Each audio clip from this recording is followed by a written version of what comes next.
for fun. And this was a bird that I sculpted earlier, and I basically just pinched it and started shaping it with my fingers to mirror this bird. And a little bit later, it's starting to get leather hard. I'm gonna take this tool, I probably could do this now, and I need to remove some clay here.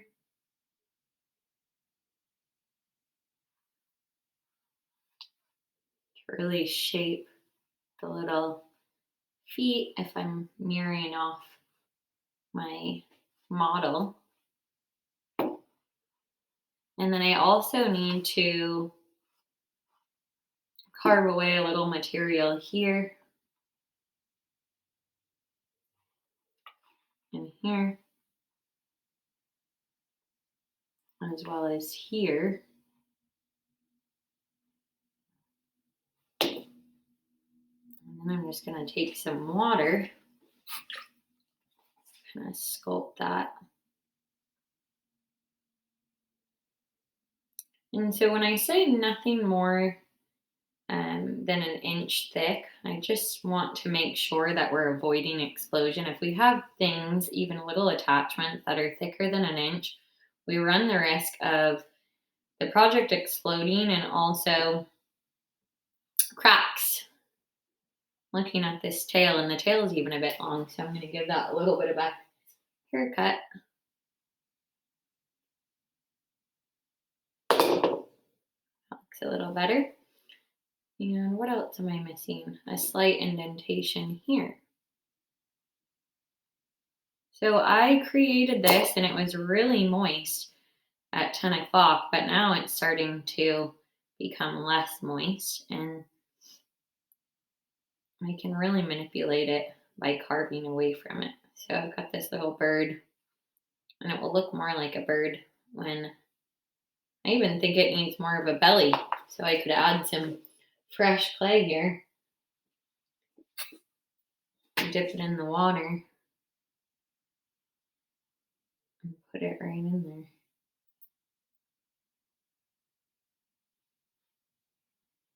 Kind of looking like a little alligator. And I can keep working on that. That's why I've given myself time. So I'm going to put my little sculpture aside. It's coming together, and try to manipulate it just a little bit more to get what I was looking for, because my initial design was this. And so the thing that I reversed was the handle, but also looking for that little bird to sit right here just for fun.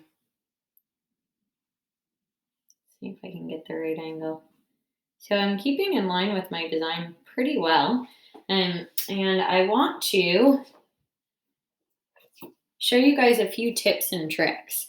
I'm going to put my chop on here now. And I'm realizing that the cup, I've been working on it most of the day and not covering it, is getting a little bit dry. So I'm going to pass it over with the damp sponge. And I'm going to stamp my love on here. I'm going to line it right up with my handle, this little stamp I got at Michael's. Roll that stamp in multiple directions. You could do this with an earring too if you have a nice earring. So I'm going to put that on there. I'm going to get my pen, and I know that this is a finishing touch and a last step, but I'm going to do it now just because I feel like it's a good consistency to add the chop.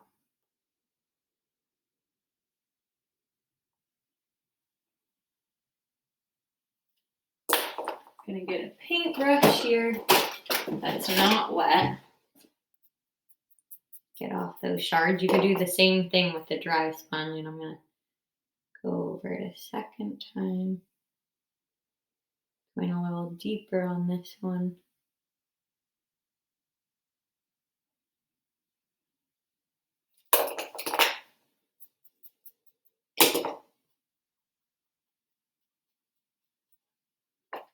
I'm going to do that one more time. Clean off the pen.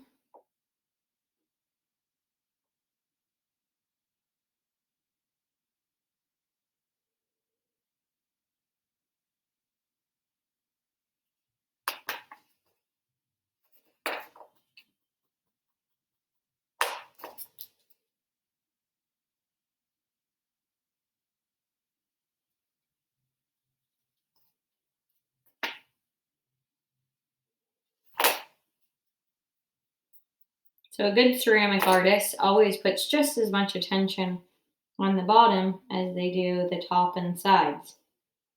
And that way, when another professional comes up to evaluate their work, they pick it up and they always check the bottom. Well, that's what I do anyway. If I'm at a place where I'm allowed to touch something, I'm like, how well did they refine the bottom? All right, so as I'm letting that dry a little bit, I'm done with that step. And I'm going to create a slab. And I'm going to do this without rolling anything out. I'm going to pretend that I don't have a rolling pin. So we've been making ceramics. We can trace it back 12,000 years. And when we look at different Greek artists who are making amphoras, or Native American artists who had the bare minimum, they were just using the tools around their environment. They didn't have all these fancy paint brushes and so forth. And they didn't have rolling pins. They did everything by hand. So I'm going to pretend I don't have all this stuff. And I'm going to start by flattening a piece of plastic clay with the palm of my hand. And if it's this thick, it's a little bit too thick. So I'm going to take it the long way and hit it on the table to stretch it. And then I'm going to flip it over and stretch the other side. And then I'm going to take it horizontally and do the same. Got a little dried shard there on my table. I'm going to flatten it even more, just looking for even pressure and trying to pound the thicker areas. And then again, I'm going to give it a whack in both directions.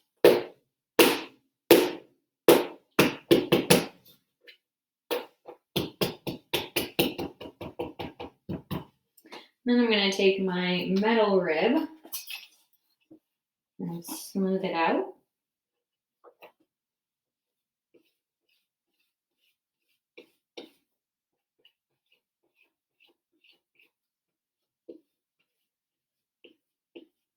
Now, if you have the rolling pin, all well and good. Roll it really thin.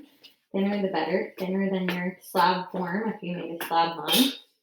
I see an air bubble, so I'm going to pop that with my pen and eliminate that with my rib and flip it over. Look for air bubbles and smooth and refine so the slab's like butter. Now, if you have a printer, you're stoked. You can print out any shape that you ever wanted, but if you don't, you can go back to the old pen and paper. Remove my slab aside. Now, I've been using this old rusty cookie cutter to make my hearts. Now, not everybody has this little cookie cutter, and these are the hearts that I tell you I give to people out of kindness when they need a pick-me-up. But I'm going to draw a heart and cut it out and use it as a template to trace onto my slab. So if I gave you that feedback on your sketch, this is what I was talking about. So let me twist my paper so it's more straight here. All right, so when we draw hearts, they usually need to be symmetrical. So sometimes it takes me more than one try. Let's see if I can get it on the first try.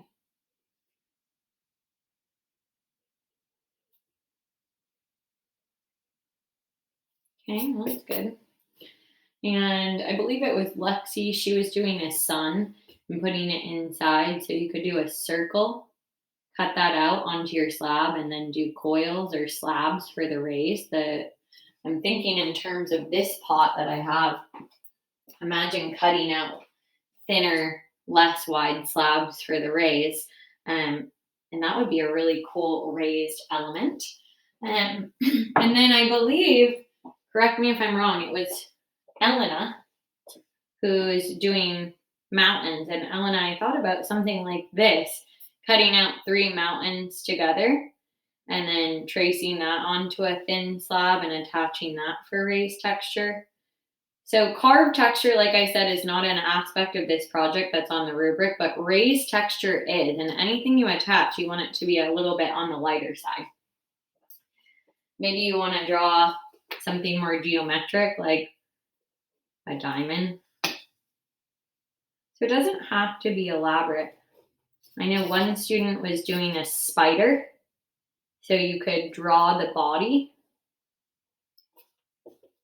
and then you could make um, the legs out of coils. So little shapes are great, especially if you have an idea in mind, which we planned out in our sketch, because slabs are a lot easier to attach sometimes than coils.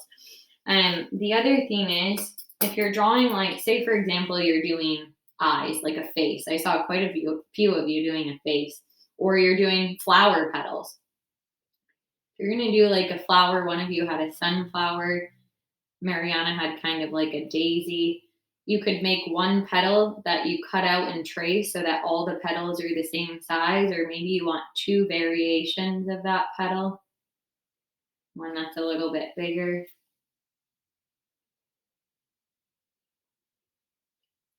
And then with the eyes, right? Depends on the shape that you're looking for. Could create that and then trace it on your slab to make sure that you're getting symmetry.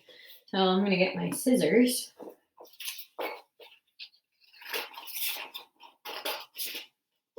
And I'm actually going to use the flower petals in one of my forms. And I cut it a little cleaner than I drew it.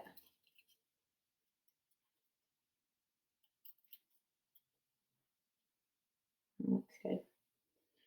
And I'm going to do one drawing.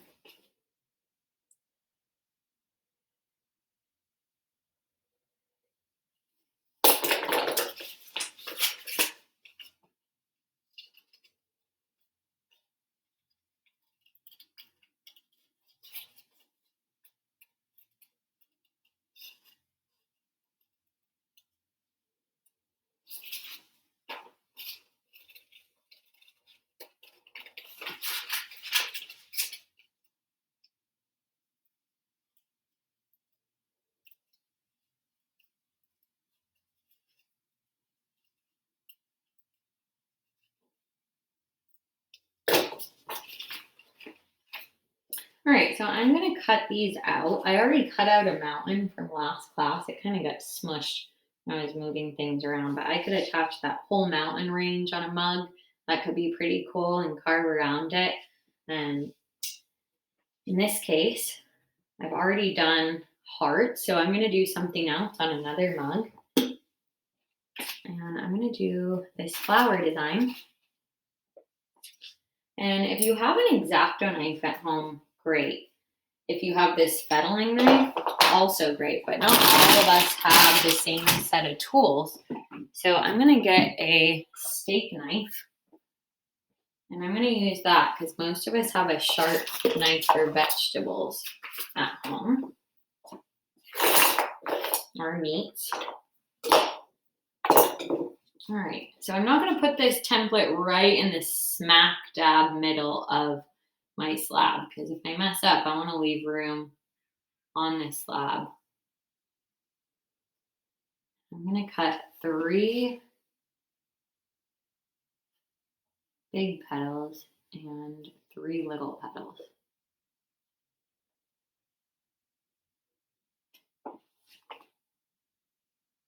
Careful of your fingers.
All right.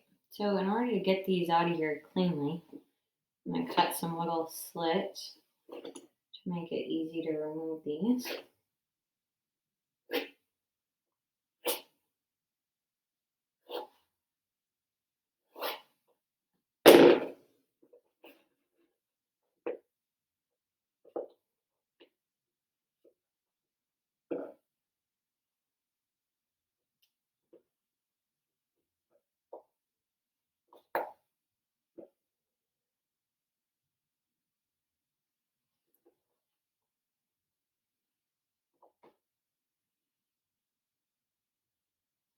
And then I'm going to put that extra slab on the side. I might want to do some like leaves or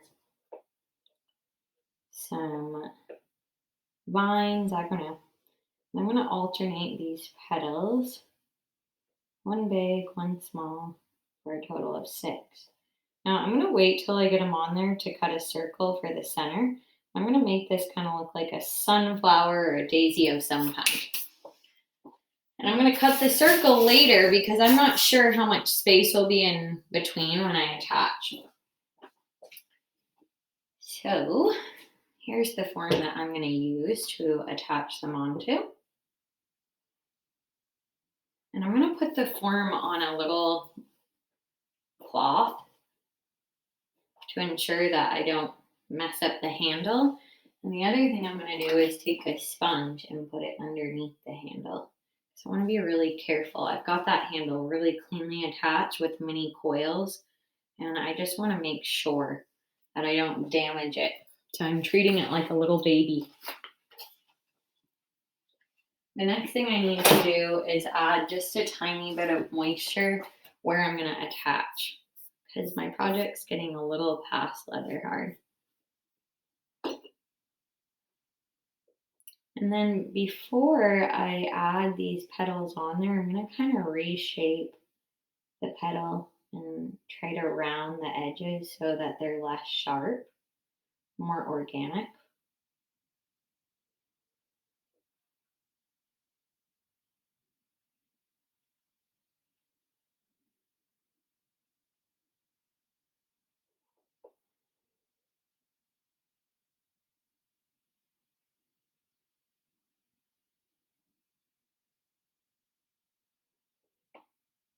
Miss I? Yeah.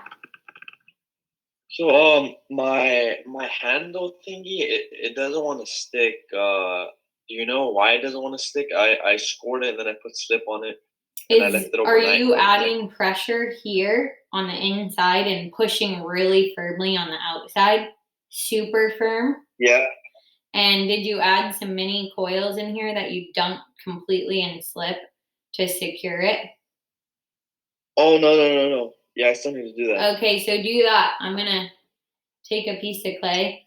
Make sure the clay that you're rolling coils out of is really moist. And then what I want you to do is literally saturate them in the slip bucket.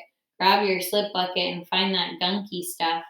And then you're gonna take it and you're gonna put it right in there. And you're gonna take your tool and jam it into the area where you have a gap or a disconnect and smooth it with this tool, and then really add pressure to go over it with the sponge and your finger. Okay? Okay, thank you. You're welcome.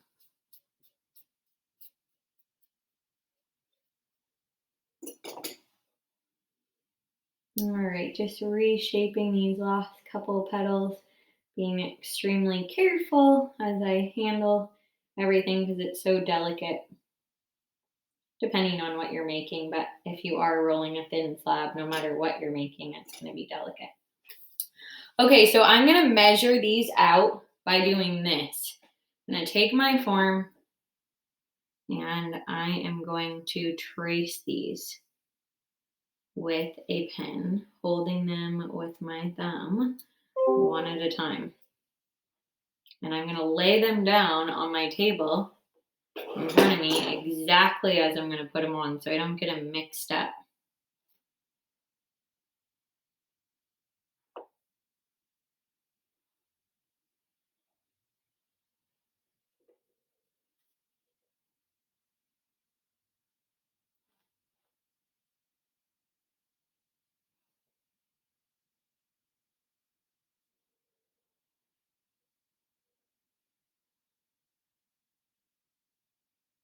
And I do this because what if it's just like when you're drawing. Anybody ever draw a face and you draw like half the face and you realize that you have no room on the paper for the other half of the face? And you're like, shoot, so I started in the wrong place on the paper. We want to account for the space that we have. A good artist always thinks about this space that they have to utilize.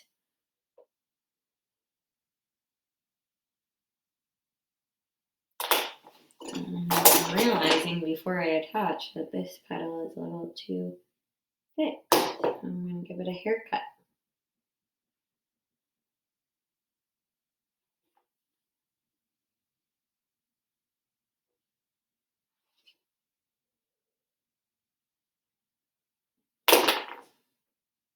Okay, time to score.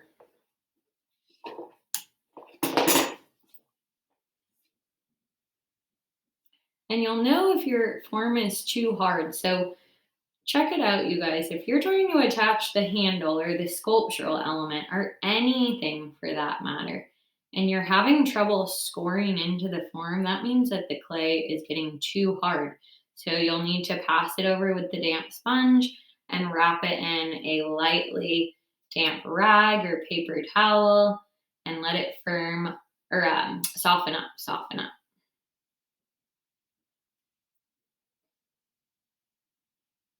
I'm feeling that with mine, but I'm still able to score, so I'm at leather hard. But I better wrap this thing as soon as I'm done with this, and I'm glad I put my chop on now. But you can always reconstitute clay and get it back to a softer state by adding water at any time, just not a ton of water. You don't want to stress the clay out. Okay, so I'm going to attach these one at a time. You guys are doing your thing and glancing over and maybe following along with your own sculptural element. How cute would it be, now I think about it, putting a heart in the center instead of a circle? Now I've got this heart.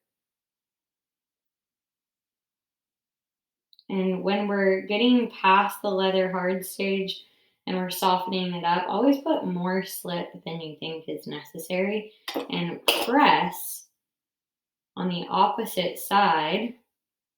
So if you're attaching something outside, you're going to press inside to really secure. And if you're attaching something inside, like on the bottom, for example, you're going to press on the outside bottom.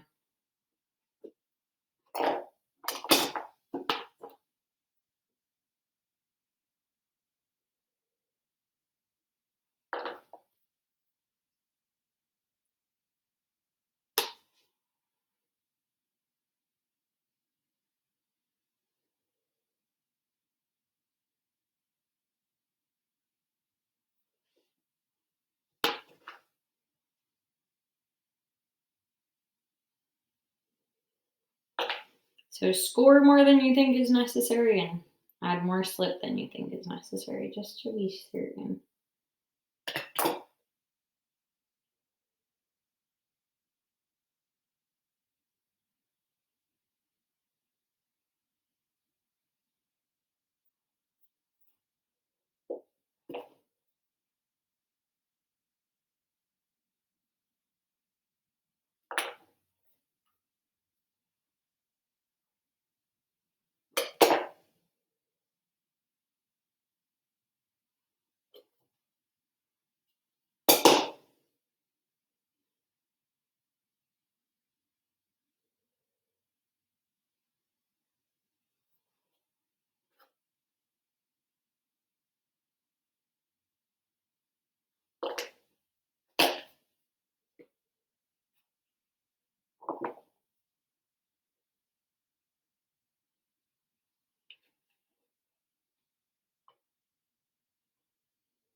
All right, so if you don't have a paintbrush at home, which is so nice to eliminate extra slip as it squeezes out of the center there, maybe even a makeup brush for eyeshadow you can retire or steal from your sister or mom or ask permission first. They're so handy in attaching um, little slabs or what have you. And let me go ahead and push down on these petals to even thin them out even more as they're on there. And check it out. This one somehow got a little bit bigger. So even though it's already attached to the form, I'm going to cut it right on there. Give it a haircut.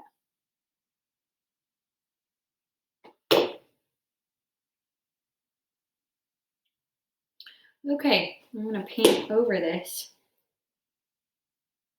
And so what the paintbrush does is I try to get all that extra slip that squeezed out to help secure those attachments. I'm also smoothing all the edges, and it's a lot easier to do this with a paintbrush or a sponge rather than your finger because it's less impactful as far as pressure, especially on delicate things.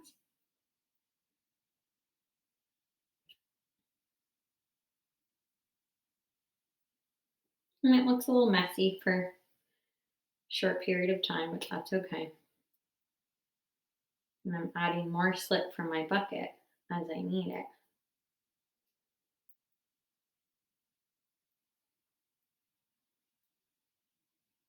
So, Mariana, I told you on your sketch you had quite a few flowers. Maybe just eliminating some of them and just doing one big one might be easier just because working with little tiny pieces of clay can be tricky.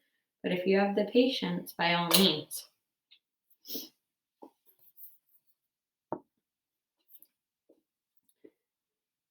Now I am missing my little sponge. There it is on the ground here. I'm going to clean it and wring it out. Now I'm going to go over this attachment.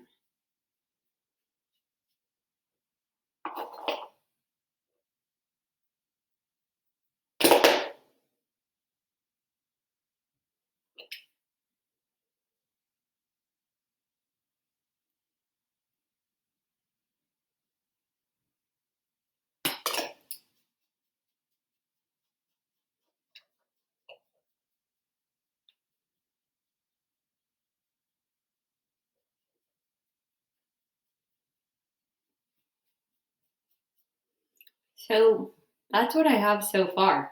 I'm going to revisit this probably tomorrow and Friday, a few more times to make sure that it's on there. And the more times I go over it with this sponge and try to unify those connections, the better it's going to look. And I can get in there with an X-Acto knife and remove material, or even I could, now I'm thinking of it, take my loop tool, which we all have, and a little bit later, just like I was telling you, you could attach coils and shape lips. I could get in there and be like, I want to shape that a little bit better. That would look a little bit better. And also here. And there.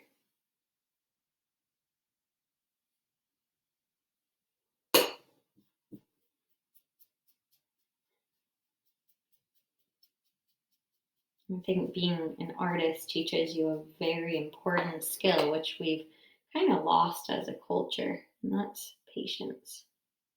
Being patient. Everybody expects immediate results. Press a button, get a result. Go through the drive through, get the food.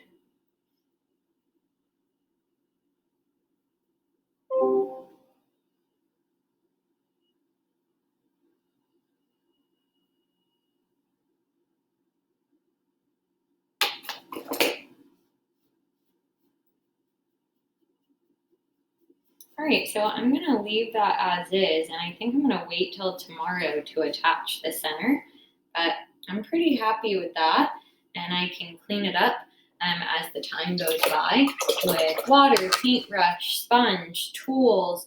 I can use my wooden knife tool to really securely join things if I need a little bit more of a unified connection.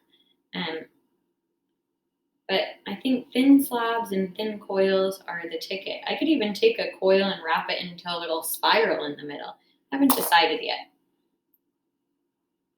So we've got about 15 more minutes, and I would like to address a couple people in the chat who are currently failing that I need to have pick up the pieces. So I'm going to take time to do that, and we'll be cleaning up here in about 10 minutes, maybe a little less. So I'll give you a reminder for the cleanup time. Any questions right off the bat?